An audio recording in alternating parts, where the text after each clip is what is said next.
Bible Story Time for little ones in Christ.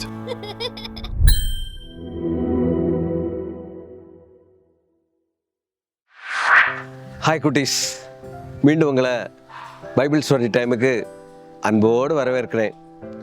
போன வாரம் நம்ம பார்த்தோம்ல, மோசையின் மூலமாக ஏசப்பா நமக்கு 10 கட்டளை கொடுத்ததை பார்த்தோம். சரி, இந்த நாள் என்ன கதை பார்க்க போகிறோன்னா, ஏசப்பாவுக்கு ஒரு ஆசை. பார்த்தியா, ஆசைன்னா நமக்கு சந்தோஷமாக தான் இருக்குல்ல. வானத்தையும் பூமியையும் சிருஷ்டித்த ஏசப்பாவுக்கு ஒரு ஆசை வந்திருக்குதுன்னா ஆச்சரியமாக இருக்குல்ல. அது என்ன ஆசை? அவர் வேறு எதுவும் கேட்பாரா? கேட்க மாட்டார். ஏன்னா அவருங்க தான் எல்லாம் கொடுக்குறாங்க. ஆனால் அவங்க என்ன கேட்டாங்க தெரியுமா?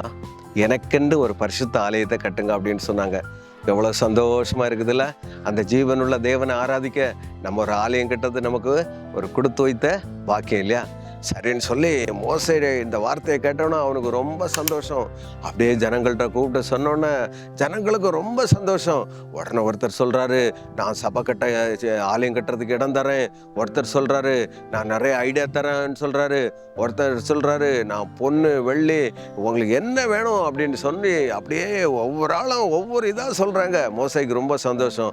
அப்போ மோசே ஒரே ஒரு வார்த்தை தான் சொன்னார், நீங்கள் ஏசப்பா ஆலயத்தை கட்டுறதுக்கு உங்களால் என்ன முடியுமோ அதை கொண்டு கொடுங்க அப்படின்னு சொன்ன உடனே இதை கேட்ட ஆண்களும் பெண்களும் என்ன எல்லாம் கொண்டு கொடுத்தாங்க தெரியுமா?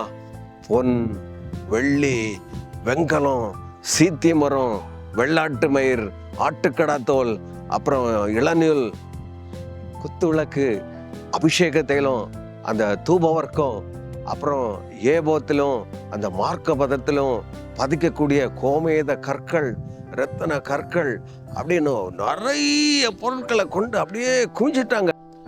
மோசையை பார்த்தாரு, நிறைய பொருட்கள் வந்தாச்சு, நீங்கள் இனிமேல் எந்த பொருட்களும் கொண்டு வராண்டா, ஆலயத்தை கட்டி முடிக்கிறதுக்கு தேவையான பொருட்களை இருக்கிற அப்படி சொல்லி ஆண்டவர்கிட்ட கேட்கும்போது ஆண்டவர் ஊரியின் மகனாகிய பெசலெயேலை இந்த ஆலயத்தை கட்டும்படியாய் ஏற்படுத்தினார். ஏன்னா அந்த விசித்திர வேலைகளை செய்வதற்கு அந்த பெசலெயேலுக்கு தான் ஆண்டவர் அந்த ஞானத்தை கொடுத்துருந்தார். அந்த பெசலெயேல் ஏசப்பாலையும் எவ்வளோ நீளம், எவ்வளோ அகலம், எவ்வளோ உயரம், எந்த இடத்துல ரூஃப் வரணும், எந்த இடத்துல மெயின் டோர் வரணும், எங்கே கட்டன் போடணும், எங்கே தூப பீடம் வரணும், எங்கே விளக்கு வைக்கணும், எங்கே குத்துவிளக்கு வைக்கணும் அப்படின்னு சொல்லி எல்லா ஐடியாவும் பண்ணி ரொம்ப நேர்த்தி அழகாக சரியான நேரத்தில் அப்படியே கட்டி முடிச்சுட்டுங்க. கட்டி முடித்தோடனே எல்லாருக்கும் ரொம்ப சந்தோஷம் இல்லை? பாரு தம்பி தங்கச்சி, ஏசப்பா ஆலயம் கட்டுறதுக்கு எவ்வளோ உற்சாகமாக கொண்டு கொடுத்தாங்க.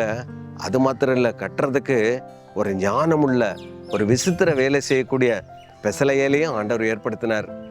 அப்படி ஆண்டவர் எவ்வளோ ஒரு அற்புதம் செய்தார்ல.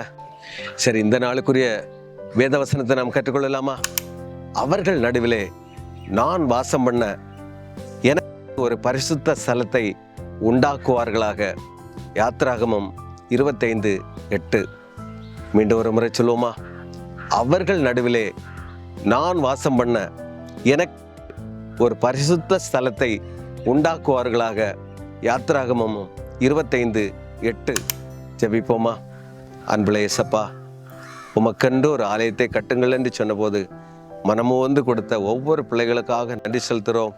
நாங்களும் உம்முடைய ஆலயத்திலே சென்று உமக்கு காணிக்கை கொடுத்து அதன் மூலம் உம்முடைய ராஜ்யம் கட்டப்பட உதவி செய்ய வேண்டும் என்று இயேசு கிறிஸ்துவின் வல்லமையுள்ள நாமத்தில் ஜெபிக்கிறோம். ஜெபம் கேளும் எங்கள் நல்ல பிதாவே, ஆமேன். மீண்டும் அடுத்த வாரம் வேறு ஒரு கதையுடன் உங்களை சந்திக்கிறேன். பாய்.